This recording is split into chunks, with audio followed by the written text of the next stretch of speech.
Welcome to Talk Law Radio with attorney Todd Marquardt of the Marquardt Law Firm at marquardtlawfirm.com. Welcome back to Talk Law Radio. I'm Todd Marquardt here with Joseph Warren, who is with Financial Planning HQ here in San Antonio. Today's show is sponsored in part by Financial Planning HQ. And last segment, we were talking about Social Security retirement, whether to take it early, on time, or late. And now we're going to talk about the debt ceiling. But first, Joseph, I wanted to ask you, what's the government's favorite type of exercise? Debt lifting. Because they were just lifting the debt ceiling. The new House resolution passed the House and the Senate, and it looks like the President Biden will pass it. So let's learn a little bit about the debt ceiling. What is it? The debt ceiling is basically like a credit limit for the government. It's basically Congress has the power of the purse, and what they're saying is you can't spend more than this amount. It was $31.4 trillion this last time around. Last time there was a big issue was 2011, and it's been increasing very rapidly since COVID. That exacerbated it. Yeah. A lot of money was printed, a lot of stimulus checks, things like that. But basically it's a credit limit, and if they go above it, they'll have to default on their debt, which is a scary thing. And really what I think politicians use it as, it's kind of like a form of theater. So they kind of do a lot of grandstanding. They make it seem like they do this big dramatic thing, and then usually they come up with the solution at the last minute. Right. But that may be a risk if there's not a lot of moderates left in the middle. We may get to this point where at some point there is a deadlock. Well, I remember a time when the debt limit didn't get raised, and the government stopped paying federal employees. Oh, yeah. Government shutdown. Yeah. Yeah. Remember that? I do, yeah. Boy, that was a disaster. Those federal employees, some of them were my clients, and they were scared and upset about that. I can't blame them. I bet, yeah. Because you go in to work for the federal government because you think it's a secure job. That's kind of crazy, yeah. If you think about that, you never know. Yeah, so it's in the Constitution that the government can borrow on credit, and so that's why that's been happening. Without something that authorizes the government to borrow money, they wouldn't be allowed to do that at all. But it's not unique among other countries in the world. Japan has the highest debt to GDP ratio. Oh, really? They borrow 200% of their gross domestic product. Man. Yeah. We're right at their heels. We're close. I think we're not even in the top 10. Oh, really? Yeah. Yeah. I know it's more than 100% of GDP last time I checked. Yes. U.S. debt. I think it was 130-something percent. Yeah. I don't know how that's sustainable. If a regular person were to go to the bank and say, I want to borrow 130% of my income amount, do you think the bank would authorize that? Only if it was to get a student loan. Okay. But otherwise, no. Because they get student loans for nothing. But. That helps. Well, plus it helps you to increase your capability to earn income. Yeah. Student loan does. Yeah. But. And so some of the things that the government borrows for is to do that same thing, to somehow increase production. Yeah. But it's starting to get out of hand. That would be that's what I think about it. It's getting really out of hand. Yeah. So if you're listening out there, ladies and gentlemen, boys and girls, give us a call at 210-308-8867. Give us your opinion on whether national debt is a good thing or a bad thing. And is it affecting you now? Do you think it'll affect you in the future? We're going to be talking about what we think. I told you the Constitution was one source that gives the government the right to borrow on credit. Well, there's Also, Chapter 31 of United States Code, Section 3101, that's where the debt limit is in the statute. So just in case you're interested and you want to look it up, that's where the statute is. And all presidents in my recent memory have faced this. And what's interesting to me is when President George W. Bush was in office, in 2006, Joe Biden opposed raising the debt limit. It's ironic, right? Yeah. Yeah. Just depends on who's in power, but both parties have to do something. Yeah. And in 2011, when President Obama was in office, the United States actually had a downgrade in credit. Yep. And that cost them a lot of money in interest payments because it made it so they had to basically pay more interest. Mm-hmm. Yeah, their interest rates just like when an individual has a low credit score, usually they don't qualify for a low interest rate. But it may have been a good thing. It may prevent default from happening in the near future because it was kind of like a painful thing. Right. So, yeah. So I found this website called thebalancemoney.com, and I wanted to know who owns the balance. Because I wanted to know where my stats were going to be coming from. And so the balance is run by a company called Dot Meredith. It's the largest digital and print publisher in America. And I'm not advertising for them. I just wanted ladies and gentlemen of the audience to know where I got this information. But their editors wrote an article that says this is how it might affect the people having a high national debt. If the national debt gets too high, it could impact you because spending on government programs might be cut.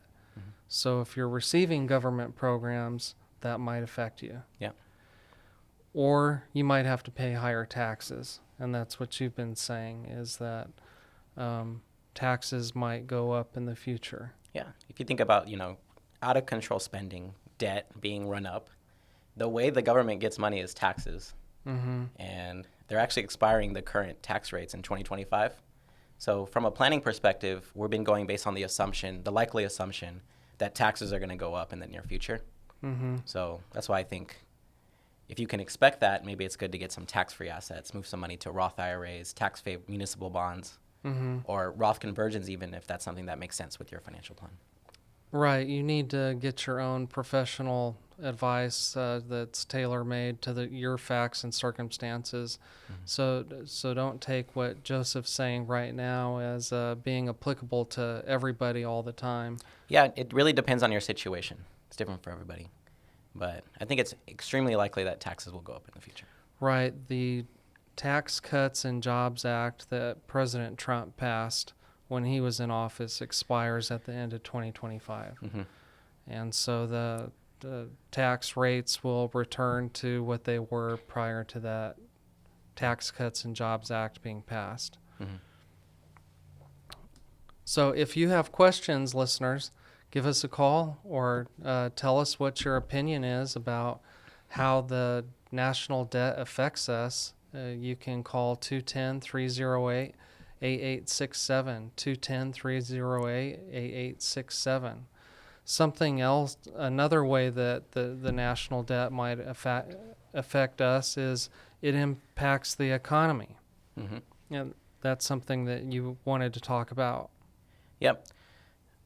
I did a lot of research on this, and what I've been seeing, just based on talking to different experts, different research that I read, is that it's likely that interest rates might actually have to come down at some point in the near future, maybe in 2024. Seems like that's when there's a lot of consensus when they'll probably come down, which would actually be a somewhat good thing, depending on why it happens. But first, the reason why is because there's a lot of debt that's going to have to be refinanced by the U.S. government, and right now it's like long-term debt costs them like 4%, right? So it's going to cost them a lot of money in interest to have to refinance that debt, basically renew it at these very high interest rates. So it may make sense for them. I think it's 1.7 trillion next year to lower the rates a little bit, which would be good for most people. But the reason why is kind of scary because it sounds like, they might be in a little bit of trouble there. But at the same time, it could be good for people because that stimulates the economy. So we might see a little bit of relief. And I don't think we're going to see when interest rates were very high, when they were like 7%, 11%. I believe that was in the 80s, correct? Yeah. Yeah. Well, back then it was in double digits. Yeah. My dad said that he had a mortgage that was 18%. That's crazy. Yeah, we probably won't see that, but never say never. Anything's possible. That's just what seems to be likely right now with the way things are going. Yeah. We don't want that for sure. Something else that could be a side effect of having high national debt is it affects consumer and business confidence. And we saw that with the markets, right? When there was all the news about Republicans and Democrats fighting about whether or not they would even negotiate, the market would go down, right? And then when they came out with news that there was an agreement between the Republican leader of the House and President Biden, well, the market went back up a little bit. And then when the House resolution passed the House and the Senate, it went back up a little bit more. Yep. So President would say if it didn't go that way, if it wasn't that favorable, right now everything kind of went as you would expect, like a show, and then it's like they solved it the last minute. Yeah. But if that hadn't happened, as we've seen that before, usually the market goes down 10 to 20%. And if it was a default, they say that would be global economic issues would result from that. But, yeah. Okay, so it could happen more and more as this becomes a bigger issue, having financial markets affected. Yeah. If the debt remains high. Yeah. It'd be nice if the government could be like regular people and focus on paying down their debt. Yeah. Do you ever talk to clients about debt? I do. I'm finding it's an issue that a lot of people are talking about nowadays. A lot of people are asking questions about. And usually with that, I tell them the first step is just to know where you are, right? So list out every piece of debt that you have, the interest rate, the amount owed. And usually there's two ways. A lot of people know them from Dave Ramsey, but there's the debt snowball where you attack the smallest debt first. So you get the psychological win. And I think that's very important. Like even people in other industries like personal trainers, financial planning as well, you want people to have wins up front because that gets them motivated to hit their long-term goals. Okay. So that's one way. Some people are they don't think that way. They're very analytical. They don't really care about the small psychological win. And for them, it's just whatever's the highest interest, the logical one to pay first. You just attack that one. Yeah. And then you roll that minimum payment into the next one, and it becomes a bigger and bigger amount. And the win there is that every time you pay off a piece of debt, that minimum payment now is cash flow. It's now money in your pocket that you don't have to basically go towards Visa or MasterCard. So you're saying pay the minimums, at least? No, pay a little bit more than the minimums. Paying the minimums, you pay a lot of interest. So you want to attack one specifically, either the smallest piece of debt, or the one with the highest interest, depending on what motivates you. All right. Well, we got to take a break. When we come back, we'll be talking about the saints and the sinners of the week. And included there, we'll start discussing judicial ethics. Don't miss it. Stay tuned. This has been Talk Law Radio with attorney Todd Marquardt, brought to you by the Marquardt Law Firm. You can learn more at marquardtlawfirm.com. And be sure to listen to the full Talk Law Radio show Saturday mornings at 11 on 9:30 a.m. The Answer. Each week, attorney Todd Marquardt talks about the law. His mission with the Talk Law radio show and podcast is to help you discover your legal issue blind spots. In the beginning, God had one law. Don't eat from the fruit of that tree. Then came the 10 Commandments. Now we have federal, state, and municipal lawmakers that won't stop creating new laws. Laws that might impact you without you knowing it. Listen to the show and drop a line on Facebook or email host@talklawradio.com and let the host know what you think of the show, the topics you want to hear, and whether you want to be a guest.